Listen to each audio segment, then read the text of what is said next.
राम राम राम हरे हरे, हरे कृष्ण कृष्ण कृष्ण हरे हरे.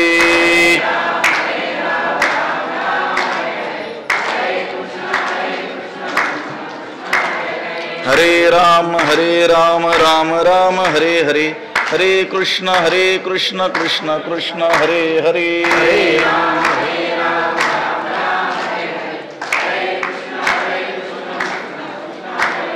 हरे राम राम राम हरे हरे, हरे कृष्ण कृष्ण कृष्ण हरे हरे.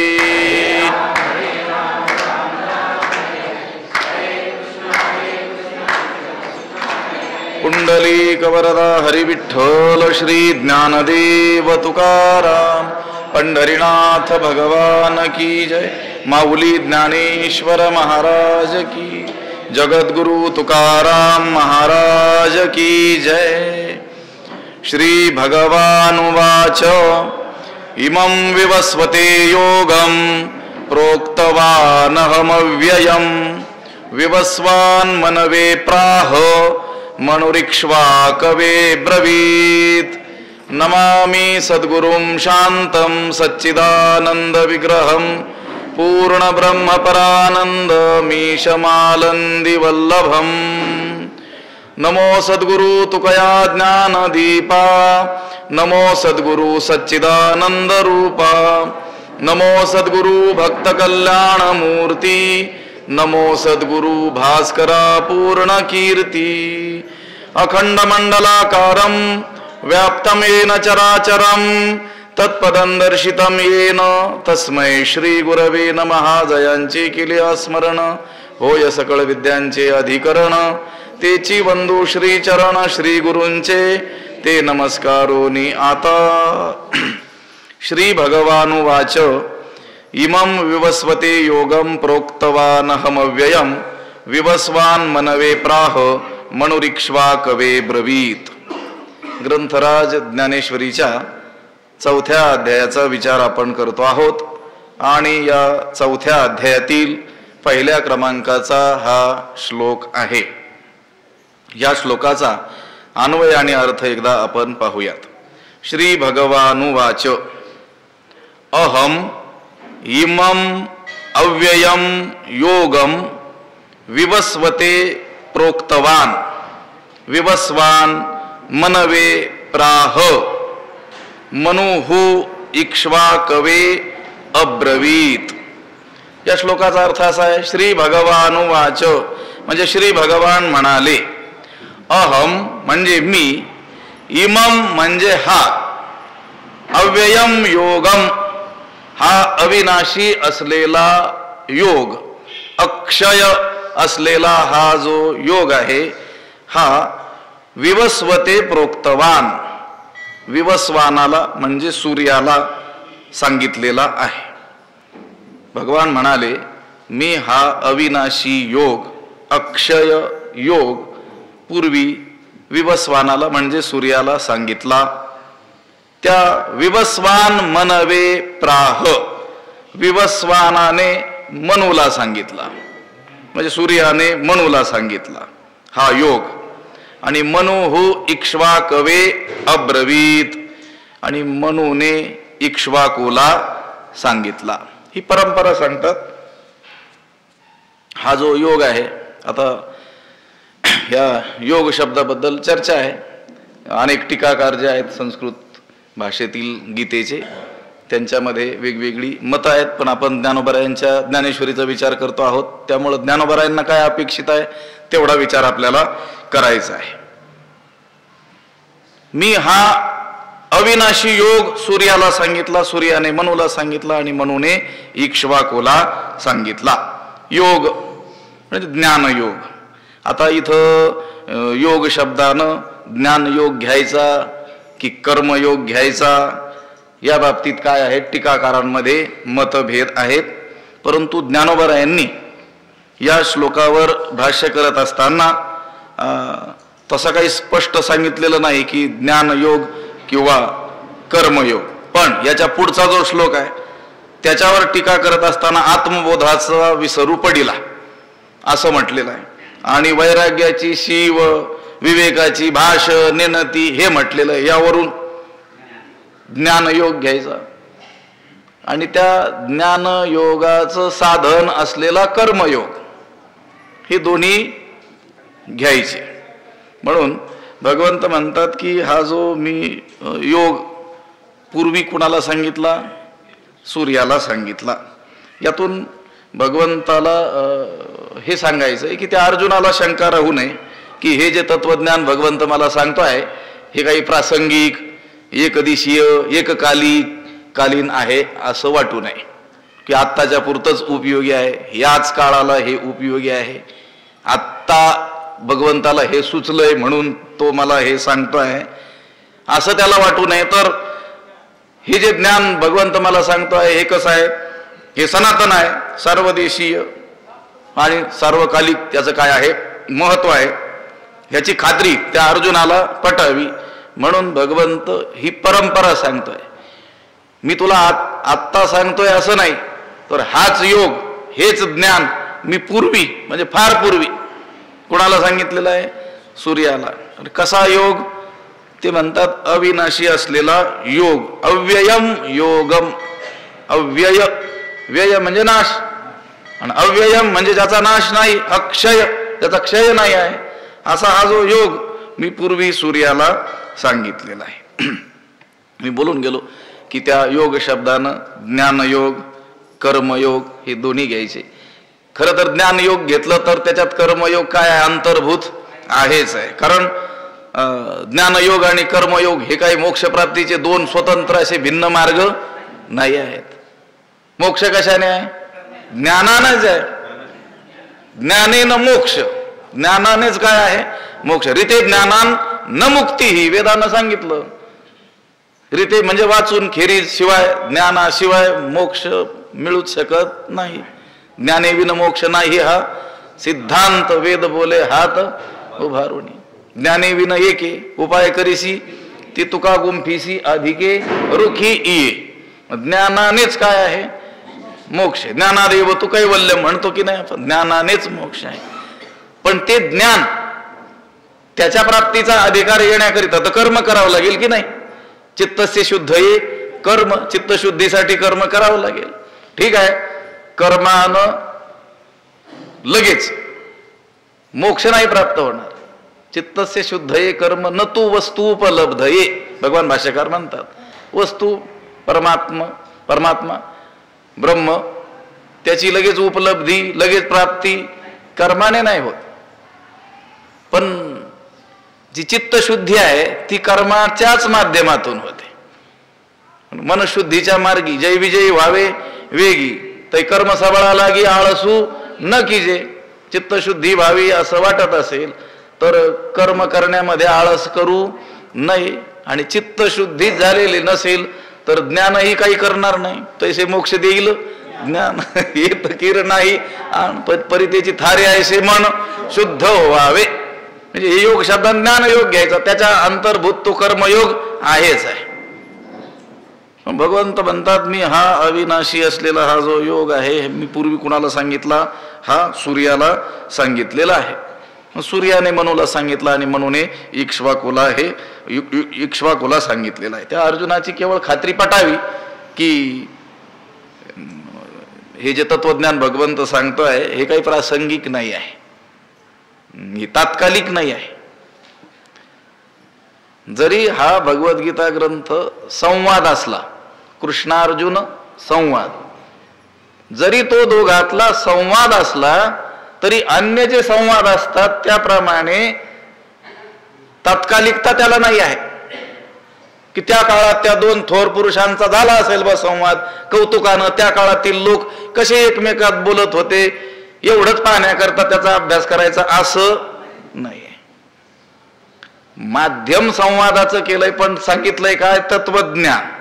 कसं तत्वज्ञान, जे सार्वकालिक, सर्वदेशीय, सर्व काळात सर्व देशात त्याचा तेवढाच काय आहे त्याचं तेवढंच काय आहे महत्व आहे. असं नाही की जसे कथानक असतात त्या त्या कथातून काय केलं जातं, त्या त्या काळात ज्या घटना घडल्या त्या आपल्या समोर ठेवल्या जातात, मग त्यांचं महत्व तेवढ्या काळापुरतं असतं. इतिहासातील अनेक गोष्टी आपण पाहतो. ठीक आहे, त्याच्यातूनही बोध घेता येणं शक्य असतं, बोधप्रदच असतात त्या.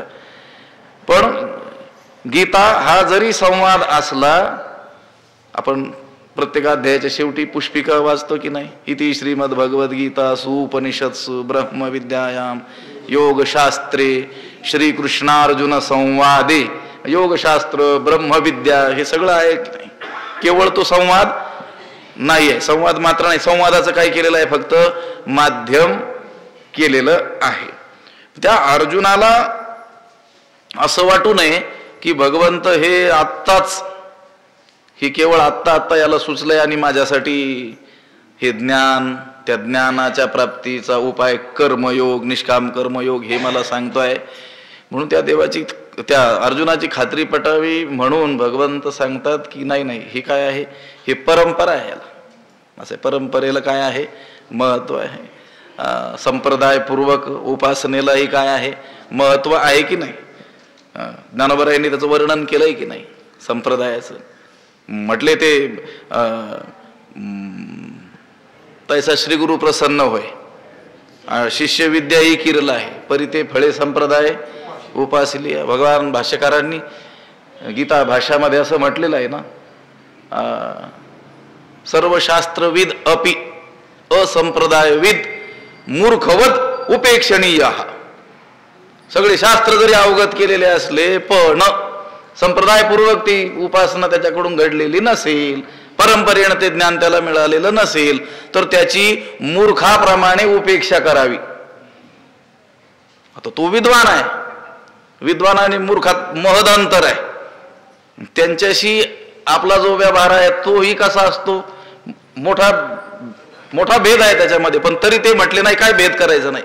मूर्खाची जशी तुम्ही उपेक्षा करता तशी त्याचीही उपेक्षा करा, भले तो सर्व शास्त्रविद अपि, सर्व शास्त्र संपन्न असला तरी सुद्धा. का, तो असंप्रदायविद, संप्रदायपूर्वक त्यानं अध्ययन केलेलं नाही म्हणून. हा ठीक आहे, ते कुणाला सांगू नये हे सांगितलं. पण जी परंपरा आहे, परंपरेला महत्व आहे की नाही. हे पहा, आपल्याकडे एक म्हण आहे की नाही, जुनं ते सोनं. लक्षात आलं, जुनं ते सोनं. म्हणून हे देवा तू मला हे सांगतोयस, हे नवीनच तर सांगत नाहीस ना, असं त्या अर्जुनाला वाटू नये. म्हणून देव सांगतोय नाही नाही हे जुनंच आहे, हे काही तुझ्यावर आता मी प्रयोग करतोय असं नाही. नाही का, आपण वैद्यांकडे गेलो काही रोगाच्या उपचारार्थ आणि काही औषध ते देऊ लागले, तर चिकित्सक माणूस विचारत असतो हे औषध याच्या आधी कोणाला दिलेलं आहे का नवीनच माझ्यावरच प्रयोग करता. मग ते सांगतात नाही नाही हे औषध फार जुनं आहे, मी बालपणी आजारी पडायचो त्यावेळेस देखील हेच घेतो. ते एक जाहिरात येत असते नाही हा, माझी आई मला लहानपणी हेच औषध देत होती. म्हणजे हे काय आहे, पूर्वापार चालत आलेलं आहे. म्हणून भगवंत अर्जुनाला सांगतात. आता खरं तर भगवंताने सांगितलं तरी हरकत नव्हती की मी तुला हे सांगतोय, तू याचं काय कर, आचरण कर, अनुष्ठान कर. पण तरी तसं म्हटलेलं नाही आहे. हे पहा, आपला जो संप्रदाय आहे श्रेष्ठ संप्रदाय आहे, हा काही व्यक्तिपूजक संप्रदाय नाही आहे, तत्वपूजक संप्रदाय आहे. की आपल्या संप्रदायामध्ये मला असं वाटतं या वाक्याला काहीच किंमत नाही. कुणी जर म्हणू लागेल व्यासपीठावर मला असं वाटतं, तर ते घरी सांग म्हणायचं, आणि तेही ऐकत असतील तर, नाही तर त्याही भानगडीत पडू नकोस. असं इथं बसल्यानंतर तुकोबारायांना काय वाटतं, ज्ञानोबारायांना काय वाटतं, नामदेवरायादी संत पुरुषांना काय वाटतं, भगवान भाष्यकार आचार्यांना काय वाटतं, हेच सांगणं काय आहे उचित आहे. आणि असंच आपले संत सांगत आलेले आहेत. तुकोबाराय देखील म्हणतात की नाही, तुका म्हणे नाही विश्वास ज्या म्हणे. माझ्यावर जर विश्वास नसेल, मी सांगतो म्हणून स्वीकारू नका. माझ्यावर विश्वास नसेल तर पहावे पुराणी विचारणे. पुराणांना विचारा. केवळ पुराणांनाच नाही, गाईले पुराणी तुका म्हणे वेदवाणी. वेदानं देखील हेच सांगितलेलं आहे. वाचा बोलो वेदनीती करू संती केले ते. आम्ही आमच्या वाणीनं त्याच गोष्टीचा उच्चार करू जे वेदशास्त्रानं उच्चारलेला आहे. वेदानं शास्त्रानं ज्या गोष्टीचा उद्घोष केलेला आहे त्याचीच पुनरावृत्ती सोप्या सरळ तुम्हाला कळेल त्या भाषेमध्ये आम्ही बोलतो. तेही असं म्हणाले नाहीत की मी सांगतो म्हणून. त्यांनी देखील आपल्या बोलण्याला काय केलेलं आहे, वेदप्रामाण्यच दाखवलेलं आहे आणि आपल्यालाही सांगून ठेवलेलं आहे. वेदशास्त्र पुराण नाही ज्याप्रमाणे तयाचे वदन नावलोका. त्याचं ऐकू नका असं नाही, ऐकणं तर दूरचीच गोष्ट, त्याचं तोंडही पाहू नका म्हटले. ज्याला वेद शास्त्र पुराण मान्य नाही तर, म्हणून परंपरेला काय आहे, महत्व आहे. म्हणून भगवंत स्वतः सांगत असताना सुद्धा असं म्हणत नाहीत की मी तुला सांगतोय, निमुटपणे त्याचं काय करतो आचरण कर, त्याचं अनुष्ठान कर, असं नाही. तर हा परंपरेनं प्राप्त असलेला योग आहे, परंपरेनं आलेलं हे काय आहे, ज्ञान आहे. हे ज्ञान मी तुलाच सांगतोय आता, असं नाही. तर हा अविनाशी अक्षय योग अव्यय योग मी सूर्याला सांगितला आणि सूर्याने मनूला सांगितलं आणि मनूने इक्ष्वाकूला सांगितला. आता इथं भगवंत जे बोलतात ते काय मनुष्य रूपानं बोलतात का? आता सूर्य कधीचा कोणत्या अवस्थेत बोलतात? आपण स्वतः परब्रह्मरूप आहोत असं गृहीत धरून, म्हणजे गृहीत धरण्याचं काही कारण नाही, तसं समजूनच काय करतात त्या अर्जुनाला वाटावं म्हणून. पुढे अर्जुन प्रश्न करेलच ना, तू कधीचा आहे म्हणेल. अपरम भवतो जन्म परम जन्म विवस्वतः कथमेतद् विजानीयाम त्वमादौ प्रोक्तवानिती. अगोदर तू त्याला सांगितला, असं कसं? तो तरी ऐकी जे बहुता काळाचा आणि तू तो श्रीकृष्ण सापेचा. तो विवस्वान तर पुष्कळ दिवसापूर्वी होता असं आम्ही ऐकत आलो आहोत आणि तू श्रीकृष्ण तर अगदी अलीकडच्या काळात जन्माला आलेला आहेस, असं तो पुढे विचारेल. त्याने विचारणं देखील काय आहे, स्वाभाविक आहे. पण भगवंत परब्रह्मरूप त्या अवस्थेतून सांगतात की द्वादश आदित्यांपैकी पहिला जो आदित्य सूर्य, त्याला मी हा योग अगोदर सांगितला. त्या सूर्यानं त्याचा पुत्र असलेला जो सत्यव्रत मनू त्याला सांगितला आणि मनूने काय केलं, इक्ष्वाकूला हा योग सांगितलेला आहे. बर, सृष्टीच्या आरंभी भगवंतानं हा योग सूर्यालाच का सांगितला? त्याचं कारण भगवान शंकराचार्यांनी भाष्यामध्ये सांगितलेलं आहे की सूर्याला सांगण्याचं कारण की योग सामर्थ्यानं जर क्षत्रिय युक्त झाले तर ते काय करतील, ज्ञानी लोकांचं म्हणजे ब्राह्मणांचं काय करतील, संरक्षण करण्याला समर्थ होतील. आणि क्षत्रिय बळ आणि बुद्धी हे जर एकत्रित आले, या दोन जातींचं परिपालन झालं तर सर्व जगताचं परिपालन त्यांच्याकडून होईल. याकरिता अगोदर कोणाला सांगितला, सूर्याला सांगितला. मग देव म्हणे पांडुसुता, हाची योग आम्ही विवस्वता कथिला परिते वार्ता बहुवा दिवसांची. मग देव म्हणे पांडुसुता, हाची योगू आम्ही विवस्वता कथिला परिते वार्ता बहुता दिवसांची. जसाचा तसा अन्वय आहे. मग देव म्हणे, नंतर श्रीकृष्ण म्हणाले की पांडुसुता म्हणजे हे अर्जुना, हाची योगू हाच योग आम्ही विवस्वता कथिला आम्ही सूर्याला सांगितला. हाच योग, जो योग मी तुला आता सांगतोय तोच योग, तेच तत्वज्ञान आम्ही पूर्वी सूर्याला सांगितलेलं आहे. परंतु ते वार्ता, ती जी गोष्ट आहे बहुवा दिवसांची किंवा बहुता दिवसांची, ती गोष्ट फार दिवसांची आहे, जुनी गोष्ट आहे. हाची योगू. आता या 2 अध्यायामध्ये, दुसऱ्या अध्यायामध्ये सांख्ययोग ज्ञान सांगितलं आणि त्या ज्ञानाच्या प्राप्तीचा मार्ग म्हणजे कर्मयोग, तिची केवळ कर्म प्रतिष्ठिले. तिसऱ्या अध्यायात कर्माचं काय केलं, वर्णन केलं. हा निष्ठाद्वययुक्त जो योग आहे तो म्हणजे ज्ञानयोग व कर्मयोग. आता हा त्यातील कर्मयोग हा अंतःकरण शुद्धीद्वारा, ज्ञानयोगाचा काय आहे, ज्ञानयोगाचं साधन आहे. ज्ञानयोग प्राप्तीचं साधन कर्मयोग आहे. हे दोन्ही योग म्हणजे निष्ठाद्वय युक्त हा योग मी पूर्वी, ही जी गोष्ट आहे बहुता दिवसांची, फार दिवसांची, सृष्टीच्या अगदी प्रारंभाच्या काळामध्ये हे मी त्या सूर्याला सांगितलं आहे. बर, मग तेने विवस्वते रवी, हे योग स्थिती आघवी निरूपिली बरवी मनुप्रती मग तेणे विवस्वते.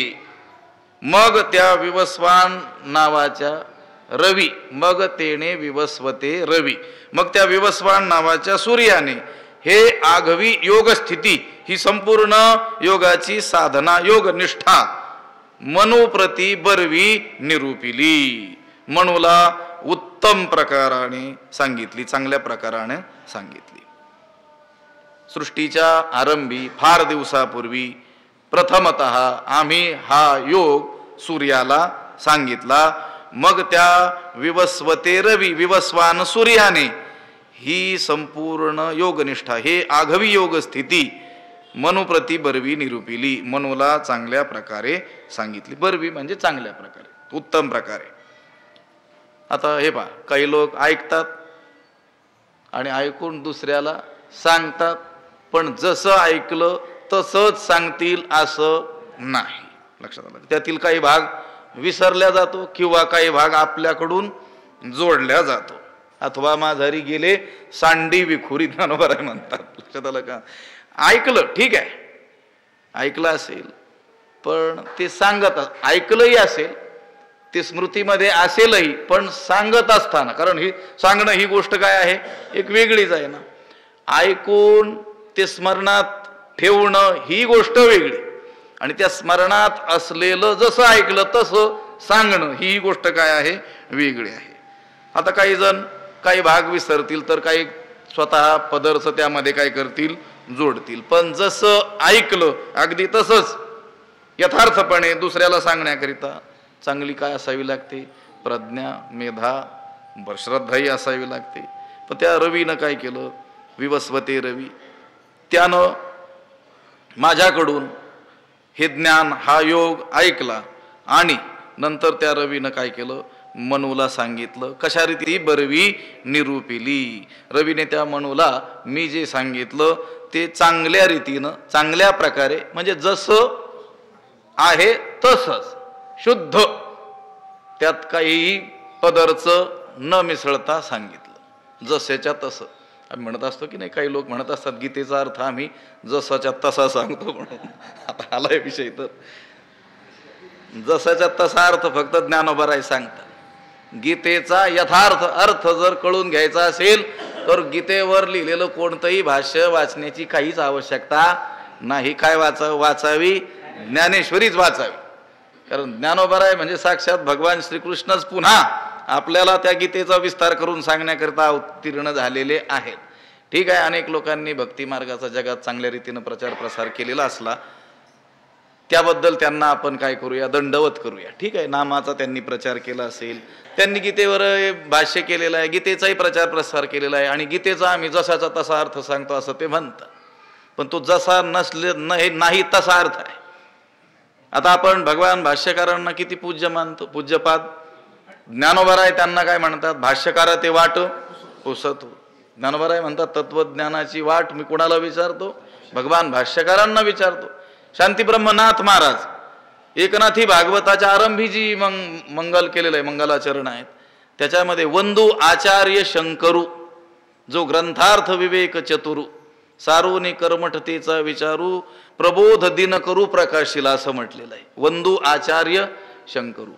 जगद्गुरु तुकाराम महाराजांनी म्हटलं, तुका करी प्रणिपात दंडवत आचार्य, त्यांना दंडवत केलं. विवस्वान सूर्यानं ही संपूर्ण योगनिष्ठा मनुला चांगल्या प्रकाराने सांगितली. मग तेणे विवस्वते रवी ही योग स्थिती आघवी निरूपिली बरवी मनुप्रती.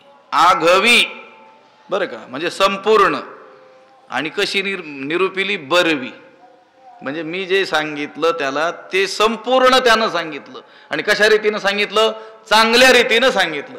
म्हणजे काही भाग त्यातला गाळाही नाही, आणि सांगण्याची पद्धत देखील कशी आहे, उत्कृष्ट आहे, चांगल्या प्रकाराने सांगितली. मग मनून काय केलं, मनूने आपण अनुष्ठिली. मग इक्ष्वाक वा उपदेशिली ऐशी परंपरा विस्तारिली आद्य हे गा. मनूने आपण अनुष्ठिली किंवा मनू आपण अनुष्ठिली, दोन्ही पाठ आहेत. मनूने गा, मनूने आपण अनुष्ठिली. मग इक्ष्वाक वा उपदेशिली ऐशी हे परंपरा आद्य विस्तारिली. गा म्हणजे अरे अरे अर्जुना, मनूने आपण अनुष्ठिली. मनूने या योग स्थितीचं काय केलं? स्वतः आचरण केलं, अनुष्ठान केलं. त्या सूर्याकडून मनून ऐकलं आणि ऐकून काय केलं? त्याचं चांगलं अनुष्ठान केलं. मनूने आपण अनुष्ठिली. मग इक्ष्वाकुवा उपदेशिली. स्वतः त्या योग स्थितीचं त्या मनून आचरण केलं आणि मग नंतर इक्ष्वाकुला त्याचा काय केला? उपदेश केला. अनुष्ठान करून मग काय केला? उपदेश केला. ऐशी हे परंपरा आद्य विस्तारिली. अशी ही योग उपदेशाची जी गुरु शिष्य परंपरा आहे ती आद्य विस्तारिली म्हणजे मुळापासून ही परंपरा चालत आली. अशी ही जुनी परंपरा चालत आलेली आहे. मनूने आपण अनुष्ठिली. मनूने अनुष्ठिली. स्वतः काय केलं? त्या योग स्थितीचं आचरण केलं, विधीपूर्वक त्याचं काय केलं? आचरण केलं, अनुसरण केलं. केवळ ऐकलं आणि लगेच कुणाला सांगितलं असं नाही. हे पाती जुनी लोक सांगायची. अक्षर, अर्थ, आशय, अनुभव आणि मग अनुवाद. अने सुरुवात होणार आहे. अक्षर उपासना करावी, ब्रह्मचारी धर्म गोकावी. अक्षर उपासना करावी, पारायण करावे, एक प्रदक्षिणा जपाची, काही हरकत नाही. अर्थ कळत नसेल हरकत नाही, त्याचं काय करायचं? अनुष्ठान करायचं. ती जशी अक्षर आहेत तशी आपण वाचली तरी देखील आपल्याला पुण्यलाभ होतो. मंत्ररूपता आहे, वेदरूपता त्या अक्षरांना आहे. आपलं तप झाल्यानंतर ती अक्षरच त्यांचा अर्थ आपल्या हृदयात काय करतील? आपोआप कधी ना कधी प्रकट करतील. किंवा त्या अक्षरांचा अर्थ समजावून देणाऱ्या कोणाची तरी योजना तेच संत पुरुष किंवा तो भगवंत करेल. अक्षर, त्याच्यानंतर अर्थ, त्या अक्षरांचा अर्थ जाणला पाहिजे. मी सांगितले होते 4 प्रकार. एकदा एक श्लोक आपल्याला सांगितला होता ना. अज्ञेभ्यो ग्रंथिन श्रेष्ठाः ग्रंथिभ्यो धारिणो वराः धारिभ्यो ज्ञानिनः श्रेष्ठाः ज्ञानिभ्यो व्यवसायिनः. 4 प्रकार. अज्ञेभ्यो ग्रंथिनः श्रेष्ठाः. अज्ञजन जे आहेत, अक्षर शत्रू जे आहेत, जे वाचतच नाहीत, त्यांच्यापेक्षा वाचणारा कधीही बरा. ज्याला वाचता येत नाही त्याच्यापेक्षा वाचणारा बरा, किंवा ज्याला वाचता येत असून वाचत नाही त्याच्यापेक्षा वाचणारा बरा. लक्षात आलं का? नुसता वाचणारा कसा बरा? मग तो पेपर वाचेल, कुठं कादंबरी वाचेल? नाही, सद्ग्रंथ. अज्ञेभ्यो ग्रंथिन श्रेष्ठा. ठीक आहे, पहिला टप्पा. दुसरा, ग्रंथिभ्यो धारिणो वराहा. जो केवळ वाचतो त्याच्यापेक्षा ज्याला पाठ होतं, ज्याच्या स्मृतीत राहतं, धारण शक्ती ज्याची आहे तो बरा. हे पाहता आपण काकडा पाठ असेल, हरिपाठ पाठ असेल, विष्णू सहस्रनाम पाठ असेल, तर आपण प्रवासात काम करता करता देखील त्याचं म्हणू शकतो. म्हणून न वाचणाऱ्यापेक्षा वाचणारा बरा, वाचणाऱ्यापेक्षा ज्याला धारण होतो तो बरा. केवळ धारण होतं त्याच्यापेक्षा त्याचा अर्थ ज्याला कळतो तो अधिक बरा. नाही तर मग ज्ञानोबा नाथ महाराज अशा लोकांना म्हणतात अर्थविन पोथी. कुणाला म्हणतात? पण ज्यानं पोथी वाचायला आत्ता सुरुवात केली त्यांना नाही, किंवा ज्यांनी अजून सुरुवातच केली नाही त्यांनाही नाही. पण वाचायला सुरुवात केली आणि अनेक वर्षानुवर्षे वाचतोच आहे, पण अजून अर्थ जाणून घेण्याचा प्रयत्न केलेला नाही, त्याला म्हटलेलं आहे अर्थविन पोथी. अजून पोथीच वाचायला सुरुवात केली नाही, तो म्हटला नाही, नाथ महाराजांनी सांगितलेलं आहे अर्थ कळत नसेल तर पोथी वाचण्यात काही अर्थ नाही आहे म्हणून. वाचल्यानंतर कळेल ना, वाचून वाचून वाचून कळेल. म्हणून ज्याला केवळ पाठ होतं त्याच्यापेक्षा अर्थ कळणारा हा सर्वात बरा का? नाही. ज्ञानिभ्यो व्यवसायी ना. हा ज्याला अर्थ कळतो त्याच्यापेक्षाही तो अर्थ ज्यानं जीवनात उतरवलेला आहे तो सगळ्यात श्रेष्ठ, म्हणजे अर्थरूपता ज्याला प्राप्त झालेली आहे. मी सांगत होतो अक्षर, त्याच्यानंतर अर्थ. काहींना अक्षर ज्ञान होतं, त्याचा अर्थही कळतो, पण आशय कळत नाही, त्याचं तात्पर्य कळत नाही. लिंगम तात्पर्य निर्णय, षडलिंगपूर्वक त्याचं तात्पर्य निश्चय करायचा असतो, तात्पर्य कळायला पाहिजे. आशय बरं, नुसता आशय कळून तात्पर्य त्या ग्रंथाचं रहस्य जाणून तेवढा उपयोग नाही. अनुभव पुढची पायरी. अनुभव आणि नंतर अनुवाद. आता संतांनी जो अनुवाद केलेला आहे तो अनुभव पूर्वक आहे. अनुभव आले अंगा ते या जगा देत असे. तुका म्हणे चाखोनी सांगी मजा अनुभव आहे अंगी. अगोदर त्यांनी त्याचा अनुभव घेतला. असा हा काय आहे, हा क्रम आहे. म्हणजे त्या सूर्याला भगवंतानं सृष्टीच्या आरंभी हा योग किंवा ही योग स्थिती जी सांगितली त्या सूर्यानं कुणाला सांगितली? चांगल्या रीतीनं संपूर्ण योग स्थिती मनूला सांगितली. मनूने काय केलं? मनूने आपण अनुष्ठिली. म्हणून त्या योगाचं श्रवण केलं, त्या तत्वज्ञानाचं, त्याचं काय केलं? अनुष्ठान केलं. त्याचं काय केलं? आचरण केलं. भगवंत म्हणतात की नाही अर्जुनाला, अर्जुना तू परिससी आणि परिसोनी अनुष्ठिसी. हे अर्जुना तू ऐकतोस लक्षपूर्वक, एकाग्रतापूर्वक, अवधानपूर्वक, आणि एवढंच नाही तर ते ऐकून घेऊन त्याचं काय करतोस? अनुष्ठान करतोस. मग असं असेल तर आम्हाला सांगायची कशाला तुटवडा आहे का वाणी आहे म्हटली. असं तर अशा लोकांना तर आणखी सांगावं वाटतं, पण असे कोणी आम्हाला भेटत नाहीत. भगवंत म्हणतात दुसरंच काहीतरी विचारणारे भेटत असतात. साधू लोकांना देखील, संतजनांना, विद्वज्जनांना देखील असं विचारणारे लोक फार भेटत नाहीत, दुर्मिळ आहेत. असं आहे. दुसरंच काहीतरी संसाराविषयी तू बरं आहे म्हणा, नका मजपाशी वधो प्रपंचाविषयी काही बोलू नका. हे असेच जास्त भेटत असतात लोक. असो, म्हणून आपण अनुष्ठिली. म्हणून स्वतः त्या योगाचं काय केलं? अनुष्ठान केलं. मग इक्ष्वाकुवा उपदेशिली. मग इक्ष्वाकुला त्याचा काय केला? उपदेश केला. केवळ त्यानं सूर्याकडून ते तत्वज्ञान श्रवण केलं आणि लगेच इक्ष्वाकुला उपदेश केला असं नाही. आपण त्याचं काय केलं? अनुष्ठान केलं. म्हणून आपण अनुष्ठिली. मग इक्ष्वाकुवा उपदेशिली. ऐसी परंपरा विस्तारिली आद्य हे गा. ऐसी हे परंपरा आद्य विस्तारिली. अशी ही योग उपदेशाची ही जी जुनी परंपरा चालत आलेली आहे. आद्य म्हणजे मूळची, प्राचीन. हे कर्मयोगासह ज्ञानयोग रूपी जे ज्ञान आहे ते मी तुला जे सांगितलं आहे ते माझ्या पदरचं नाही आहे. ते सनातन सत्य असं ज्ञान आहे. त्याच्या मागं जुनी अशी काय आहे? परंपरा आहे. वेदानं, शास्त्रानं जो अधिकार नाकारलेला होता त्या वेदशास्त्राच्या मागे न जाता संतांनी स्वतंत्र प्रज्ञेतून हे काय केलेलं आहे? निर्माण केलेलं आहे. मोठे लोक म्हणत असतात, अशा म्हणणाऱ्यांना विचारलं पाहिजे, असं म्हणून तुम्ही नेमकं संतांचा गौरव करता की अपमान करता? असं म्हणणं काय आहे? अपमान आहे. जे संत स्वतः सांगतात वेदमार्गे मुनी गेले त्याची मार्गे चालिलो, वेदमार्गानं ऋषी मुनी गेले आणि त्यांच्याच मार्गाचं अनुसरण करत मी चाललेलो आहे. पुढे गेले त्यांचा शोधित मार्ग, त्यांच्या मार्गाने त्यांच्या पावलावर पाऊल ठेवून मी चाललेलो आहे. हे आम्ही काही नो हे माझी वाणी पदरीची, हे पदरचं आम्ही काही सांगत नाहीत असं म्हणणारे संत, आणि त्यांना तुम्ही म्हणता की त्यांनी वेदाच्या विरोधी बंड केलं आणि स्वतंत्र सांगितलं. स्वतंत्र सांगितलेलं नाही, उलट आम्हाला हे गुरुपरंपरेनं प्राप्त झालं असं अभिमानानं संतांनी सांगितलेलं आहे. सर्व संतांनी आपल्या गुरुपरंपरेचे अभंग रचलेले आहेत. आपण हरिपाठ झाल्यानंतर म्हणतो की नाही गुरुपरंपरेचे अभंग.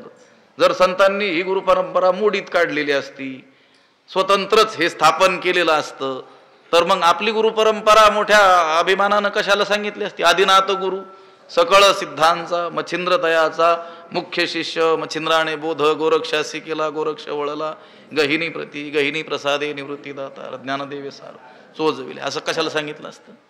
ते म्हटले असते नाही, आम्हालाच ते ज्ञान आपोआप काय झालं? स्फुरलं. त्या ज्ञानाचं स्फुरण झालं. परंपरेनं अध्ययन केल्या वाचून, श्रवण केल्या वाचून ज्ञान होऊच शकत नाही. आणि जे कोणी म्हणत असतील ते 100% खोटं बोलत आहे. संतांनी सुद्धा असं सांगितलं नाही की हा आपोआप ज्ञान आम्हाला झालं. त्यांनी सगळी गुरुपरंपरा आपल्या समोर ठेवलेली आहे. ह्या गुरूंकडून त्यांना, त्यांच्याकडून यांना, यांच्याकडून आम्हाला असं सांगितलेलं आहे की नाही. म्हणून ऐशी ही परंपरा विस्तारिली आद्य हे गा. अशी ही जुनी काय आहे? परंपरा चालत आलेली आहे. म्हणून आपण अनुष्ठिली. मग इक्ष्वाकुवा उपदेशिली. ऐशी परंपरा विस्तारिली आद्य हे गा. कुंडलीक वरदा हरी विठ्ठल श्री ज्ञानदेव पंढरीनाथ भगवान की जय. माऊली ज्ञानेश्वर जगद्गुरु तुकाराम महाराज की जय. आता विश्वात्मके देवी येणे वाग्यज्ञे तोषावे तोषोनी मज द्यावे पसायदा नहे जे खळांची व्यंकटी सांडो तया सत्कर्मी रती वाढो भूता परस्परे पडो मैत्र जीवांचे दुरितांचे तिमिर जावो विश्व स्वधर्म सूर्ये पाहो जो जे वांछील तो तेला हो प्राणी जात वर्षत सकळ मंगळी ईश्वर निष्ठांची मांदियाळी अनवरत भूमंडळी भेटतो या भूता चला कल्पतरूंचे आरव चेतना चिंतामणीचे गाव बोलते जे अर्णव पियुषांचे चंद्रमे जे अलांछन मार्तंड जे तापहीन ते सर्वाही सदा सज्जन सोयरे होतू किंबहुना सर्व सुखी पूर्ण होवणी तिही लोकी भजिजो आदिपुरुखी अखंडित आणि ग्रंथोपजीविये विशेषी लोकी ये दृष्टादृष्ट विजय होवा वेजी एथ म्हणे श्री विश्वेश्वरावो हा होईल दान पसावो येणे वरे ज्ञान देवो सुखिया झाला येणे वरे ज्ञान देवो सुखिया झाला येणे वरे ज्ञान देवो सुखिया झाला कुंडलीक वरदा हरिविठ्ठल श्री ज्ञानदेव तुकाराम पंढरीनाथ भगवान की माऊली ज्ञानेश्वर महाराज जगद्गुरु तुकाराम महाराज शांती ब्रह्म एकनाथ महाराज सद्गुरु वंशी महाराज सद्गुरु जोग महाराज की जय।